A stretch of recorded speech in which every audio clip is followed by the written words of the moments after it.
नमस्कार and welcome to curiously education. India और Australia के बीच में फ्री ट्रेड एग्रीमेंट साइन हो चुका है।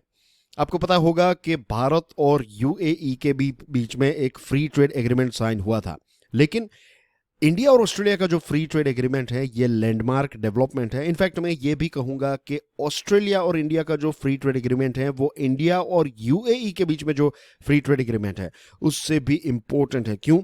क्योंकि अब भारत जो है उसके लिए नए देशों की मार्केट जो है वो खुलने वाली है, और फ्यूचर में जो भारत फ्री ट्रेड एग्रीमेंट करेगा वो और ज्यादा कॉन्फिडेंस से करेगा। क्यों? इन सारी चीजों के बारे में आज हम विस्तार से चर्चा करने वाले हैं। 2 अप्रैल को भारत और ऑस्ट्रेलिया के बीच में economic cooperation and trade agreement यानी कि एक प्रकार का फ्री ट्रेड एग्रीमेंट एस्टैब्लिश हो चुका है। ये दोनों गुड्स एंड सर्विसेज को कवर करेगा।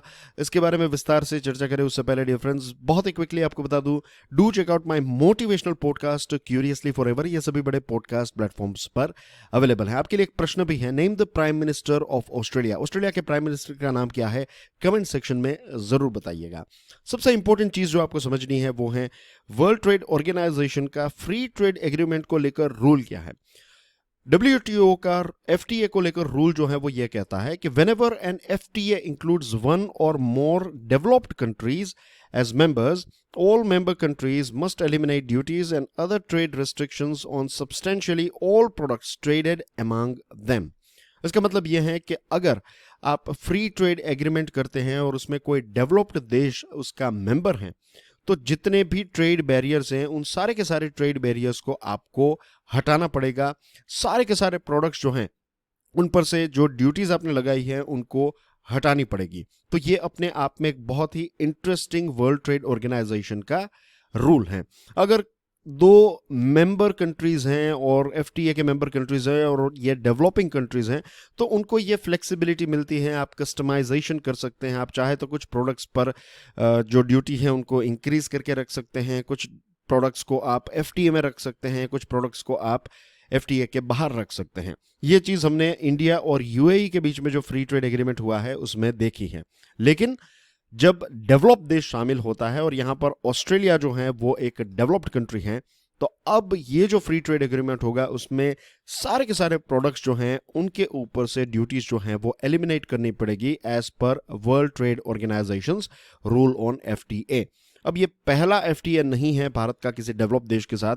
भारत और जापान के बीच में भी एफटीए हैं, लेकिन दूसरे देशों के साथ जो हमने एफटीए साइन किए हैं वो सारे के सारे डेवलपिंग कंट्रीज हैं। जैसे कि सिंगापुर के साथ 2005 में, साउथ कोरिया के साथ 2010 में, आसियान के साथ 2010 में, मलेशिया के साथ 2011 में, और लेटेस्ट जो हैं वो हैं यूएई इन 2022। अरविंद पनगरिया साहब जो नीति आयोग के वाइस चेयरमैन थे, उनके मुताबिक ये सारे के सारे देश जो हैं उनके साथ हमने फ्री ट्रेड एग्रीमेंट किए हैं, लेकिन ये सारे के सारे देश जो हैं वो डेवलपिंग कंट्री की अम्ब्रेला के तहत आते हैं। ये डेवलप्ड स्टेटस वाले देश नहीं हैं। तो ये सारे देशों के साथ जो हमने एफटीए किया है ये पार्शियल ट्रेड प्रेफरेंस है, यानी कि इसमें सारी की सारी आइटम्स जो हैं उनको ऑल टुगेदर लिबरलाइज नहीं किया गया है। बहुत सारी चीजें ऐसे भी हैं जिनके ऊपर रेस्ट्रिक्शंस हैं, या फिर जिनके ऊपर टैरिफ ड्यूटी जो है या फिर टैरिफ रेस्ट्रिक्शंस जो हैं वो काफी ज्यादा हैं। अब आप कहेंगे कि जापान के साथ हमारा जो फ्री ट्रेड एग्रीमेंट है उसका क्या? देखिए, जापान के साथ हमने फ्री ट्रेड एग्रीमेंट जो है वो बहुत पहले साइन किया है, लेकिन जापान और भारत के बीच में जो ट्रेड है वो बहुत ही कम है। 2010 का अगर हम आंकड़ा देखें तो भारत ने जो हम टोटल एक्सपोर्ट करते हैं उसका सिर्फ 2.2% जापान को भेजा है, और जापान दुनिया के साथ जो व्यापार करता है उसका सिर्फ 1.2% प्रोडक्ट जो है वो उन्होंने भारत को एक्सपोर्ट किया है। तो भले ही भारत और जापान के बीच में फ्री ट्रेड एग्रीमेंट रहा, लेकिन बिजनेस जो है उसका आंकड़ा इतना ज्यादा, इतना बड़ा नहीं है। इस वजह से इंडिया और ऑस्ट्रेलिया का जो ये फ्री ट्रेड एग्रीमेंट है, आप इसको जेन्युइन फ्री ट्रेड एग्रीमेंट कह सकते हैं, क्योंकि दोनों देशों के बीच में व्यापार जो है वो काफी ज्यादा है। और सबसे इंपॉर्टेंट बात यह है कि अभी तक अगर आप देखेंगे तो ये था कि भारत जो है वो बहुत सारे डेवलप्ड देशों के साथ फ्री ट्रेड एग्रीमेंट या फिर टैरिफ को हटाने को लेकर थोड़ा स्केप्टिक था। स्केप्टिक यानी कि थोड़ा हिचकिचाता था। बहुत सारी चीज़ों पर हमने टैरिफ लगा रखे थे। लेकिन ये जो ऑस्ट्रेलिया है, अब ऑस्ट्रेलिया के साथ हम जो ट्रेड कर रहे हैं तो ऑलरेडी ट्रेड बैलेंस जो है वो ऑस्ट्रेलिया के फेवर में है। इसका मतलब यह है कि हम ऑस्ट्रेलिया से ज़्यादा सामान खरीदते हैं और ऑस्ट्रेलिया हमसे कम सामान खरीदता है। तो ऐसे एक डेवलप देश के साथ फ्री ट्रेड एग्रीमेंट साइन करना इटसेल्फ डिस्प्लेज कि भारत अब ऐसे डेवलप्ड देश और हमसे ज़्यादा बड़े देश in terms of trade, in terms of industry, ऐसे देशों के साथ भी एफटीए करने के लिए कॉन्फिडेंट है। ऐसे देशों के साथ आंख में आंख मिलाकर हम एफटीए करने के लिए तैयार हैं। आंकड़ों की बात करें तो 2021 में ऑस्ट्रेलिया ने 13.6 बिलियन डॉलर्स की आइटम जो हैं उसको भारत को भेजा और भारत से उन्होंने 6.4 बिलियन की आइटम्स खरीदी। तो यू कैन सी हियर कि क्लियरली ट्रेड जो है वो ऑस्ट्रेलिया के फेवर में है। रही बात सर्विसेज की, तो सर्विसेज की बात करें तो दोनों देश एक दूसरे को टोटल 7 बिलियन डॉलर की आइटम्स जो हैं वो लेते देते हैं, यानी कि हमारा जो सर्विसेज का ट्रेड है दोनों देशों के बीच में ये 7 बिलियन डॉलर्स का है। ऑस्ट्रेलिया से हम सबसे ज़्यादा कोयला मंगवाते हैं, इसके अलावा पर्ल्स, गोल्ड, कॉपर और aluminium, wine, fruits and nuts, cotton and wool, ये सारी चीज़ें हम मंगवाते हैं। रही बात एक्सपोर्ट्स की, तो Bharat petroleum products, pharmaceutical items यानी कि medicine, James and jewellery, electrical machinery, iron और स्टील के आर्टिकल्स और टेक्सटाइल एंड अप्रैल यानी कि कपड़े, ये सारी चीजें भारत ऑस्ट्रेलिया को एक्सपोर्ट करता है। अब एफटीए जो हैं इसकी वजह से इमीडिएट टैरिफ कट्स आएंगे और ज़्यादातर चीज़ें जो हैं, वास्ट मेजोरिटी की चीज़ें जो हैं उनके ऊपर से धीरे धीरे करके सारे टैरिफ जो हैं वो एलिमिनेट किए जाएंगे। एक बार ये जो एफटीए हैं ये फुल्ली इम्प्लीमेंट हो जाएगा तब भारत की 96% जितनी चीज़ें जो हम एक्सपोर्ट करते हैं ऑस्ट्रेलिया को, ये सारी चीज़ों पर टैरिफ जो है वो हमेशा के लिए हट जाएगा और ऑस्ट्रेलिया से जो चीज़ें हम मंगवाते हैं तो 85% ऑस्ट्रेलियन आइटम पर टैरिफ जो हैं उनको हटाया जाएगा, तो इनको ड्यूटी फ्री स्टेटस मिल जाएगा। इसी के साथ भारत जो है अपनी मेडिसिन जो ऑस्ट्रेलिया को बेचना चाहता है, तो अभी क्या था कि ऑस्ट्रेलिया जो है वो अपने रूल्स एंड रेगुलेशंस और ये सारी चीज़ें लगाता था और बहुत सारे चेक्स होते थे, तो इसकी वजह से बहुत सारा डिले हो जाता था। लेकिन अब एक बीच का रास्ता निकाला है कि ऑस्ट्रेलिया जो है वो कनाडा और यूरोपियन यूनियन के जो इंस्पेक्शन रिपोर्ट्स हैं उनके आधार पर भारत की मेडिसिन को अप्रूवल दे देगा, तो चीज़ें जो हैं वो थोड़ी स्पीड अप हो जाएगी। इसी के साथ इंडिया की जीडीपी जो है वो 3 ट्रिलियन डॉलर को टच करने वाली है और हमारी जीडीपी जो है उसके बारे में कहा जाता है कि 7 से 8% के बीच में इसका एनुअल ग्रोथ होगा। और ऑस्ट्रेलिया की जीडीपी जो है वो थोड़ी हमसे कम है, 1.3 ट्रिलियन है, लेकिन ऑस्ट्रेलिया एक बहुत ही कम पॉपुलेशन है ऑस्ट्रेलिया की और हमारे देश की पॉपुलेशन काफ़ी ज़्यादा है, तो डिवाइड करें जीडीपी को तो ऑफ कोर्स ऑस्ट्रेलिया जो है वो हमसे बहुत ही पैसे वाला देश है। लेकिन दोनों की जीडीपी जो है ये एक्सपांड हो रही है, तो बायलैटरल ट्रेड का स्कोप जो है दोनों देशों के बीच में वो काफ़ी अच्छा है।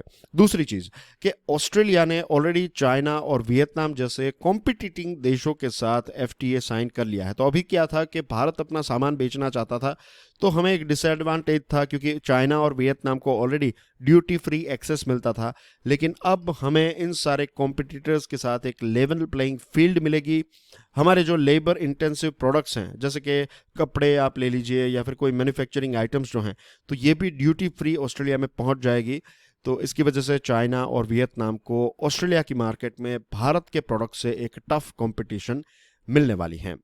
रही बात भारत के इंपोर्टर्स की, लेट्स से कि जो गुड्स बायर्स डायरेक्टली खरीदना चाहते हैं तो ये ड्यूटी फ्री एंट्री मिल जाएगी, तो इनकी कॉस्ट जो है वो कम हो जाएगी। और इसी के साथ हमारे जो प्रोड्यूसर्स हैं ऑस्ट्रेलिया से रॉ मटेरियल यानी कि इनपुट्स मंगवाते हैं, तो अब इनके ऊपर से ड्यूटीज हट जाएगी, तो हमारा जो फाइनल प्रोडक्ट हमारी फैक्ट्री में तैयार होगा जिसमें हम ऑस्ट्रेलियन रॉ मटेरियल का इस्तेमाल करते हैं, तो इनकी कीमत भी कम हो जाएगी, तो इनकी कॉम्पिटिटिवनेस जो है वो काफ़ी अच्छी हो जाएगी। और इसी के साथ साथ कुछ ऑस्ट्रेलियन गुड्स के साथ हमारे देश के जो मैन्युफैक्चरर्स हैं वो कॉम्पीट करेंगे, उनके प्रोडक्ट्स ऑस्ट्रेलियन प्रोडक्ट्स के साथ कॉम्पीट करेंगे, तो हमारे प्रोडक्ट्स जो हैं वो और ज़्यादा इंप्रूव होंगे, क्योंकि कंपटीशन हमेशा जो है वो आपको नज करती हैं, पुश करती हैं कि आप भी अपने प्रोडक्ट्स जो हैं उनको इंप्रूव करें। तो लॉन्ग टर्म में देखा जाए तो भारत के मैन्युफैक्चरर्स के लिए ये एक अच्छी बात होगी। रही बात सर्विसेज की, तो सर्विस क्षेत्र में financial services, telecommunication, professional services, ये सारी चीज़ें आती हैं और इस फ्री ट्रेड एग्रीमेंट में एक अलग से चैप्टर हमें पढ़ने को मिलता है and it's about movement of natural persons, यानी कि ह्यूमन रिसोर्स की यहाँ पर बात है। भारत के स्टूडेंट्स हर साल ऑस्ट्रेलिया में लाखों की तादाद में जाते हैं और अब ऑस्ट्रेलिया ने यह तय किया है कि भारत के स्टूडेंट्स जो ग्रेजुएट्स हैं, जो साइंस, टेक्नोलॉजी, इंजीनियरिंग और मैथमेटिक्स के पास आउट हैं, तो उनको extended post study work visa मिलेगा। यानी कि जब आपकी पढ़ाई खत्म होगी तो लेट्स से 2 साल, 3 साल, 4 साल तक आप ऑस्ट्रेलिया में रहकर काम कर पाएंगे और फिर आपको अच्छी जॉब मिल गई तो फिर आप वहाँ पर परमानेंट रेजिडेंसी के लिए भी अप्लाई कर पाएंगे। तो इन शॉर्ट हम कह सकते हैं कि भारत के लोग जो हैं, जो ऑस्ट्रेलिया जाकर काम करना चाहते हैं, वहाँ की जॉब्स हासिल करना चाहते हैं, तो उनके लिए ये फ्री ट्रेड एग्रीमेंट जो है वो काफ़ी बेनिफिशियल रहेगा। इसी के साथ ये फ्री ट्रेड एग्रीमेंट जो है वो इस बात का भी इशारा है कि अब चाइना को काउंटर करने के लिए ऑस्ट्रेलिया और इंडिया मिलकर इस एफटीए का सहारा लेंगे और जब गुड्स एंड ट्रेड और गुड्स एंड सर्विसेज और इन्वेस्टमेंट ये सारी चीज़ें बढ़ेगी तो ओवरऑल जो रिलेशनशिप है वो और ज़्यादा स्ट्रॉन्ग होगा। इंटरेस्टिंग बात यह है कि जापान के साथ हमारा फ्री ट्रेड एग्रीमेंट ऑलरेडी है, ऑस्ट्रेलिया के साथ अब एफटीए साइन किया है, तो क्वाड के जो 4 मेंबर्स हैं, तो एक तो हम हैं और बाकी के जो 3 मेंबर्स हैं, तो इन 3 मेंबर से 2 मेंबर्स के साथ अब भारत का एफटीए हो चुका है। और जैसे मैंने आपको स्टार्टिंग में बताया कि और नए दरवाजे खुलेंगे, कॉन्फिडेंस से भारत जो है वो एक डेवलप देश के साथ एफटीए साइन कर रहा है 2022 में। तो होपफुली आने वाले समय में यूके के साथ भी हम एफटीए करेंगे, यूरोपियन यूनियन के साथ जो बातचीत चल रही है होपफुली मई 2023 तक या फिर मिड 2023 तक यूरोपियन यूनियन के साथ भी एफटीए जो है वो भारत साइन कर लेगा। और जब ऑस्ट्रेलिया साइन हो चुका है, यूके और ईयू के बाद जो सबसे इंपॉर्टेंट फ्री ट्रेड एग्रीमेंट, जो most ambitious free trade agreement है, वो भी होपफुली हम साइन कर लेंगे and that is with USA. तो इंडिया यूएसए एफटीए के लिए जो एक रास्ता है वो ऑस्ट्रेलिया से स्टार्ट होता है, उसके बाद यूके, उसके बाद ईयू और फाइनल डेस्टिनेशन होगा हमारा यूएसए। तो आई होप आज की इस डिस्कशन से आपको पता चल गया होगा कि ये पर्टिकुलर जो इंडिया ऑस्ट्रेलिया के बीच में एफटीए साइन हुआ है, ये इंडिया यूएई के बीच में जो एफटीए हैं उससे भी इंपॉर्टेंट भारत के लिए क्यों है। आई होप आज की इस डिस्कशन से आपको काफ़ी सारे इंटरेस्टिंग पॉइंट पता चल गए होंगे। Do let me know what you think about this particular video, और वीडियो पसंद आया हो तो please hit the like button and share this video with other students as well. Stay curious. Thank you very much for watching this video. God bless you all. जय हिंद।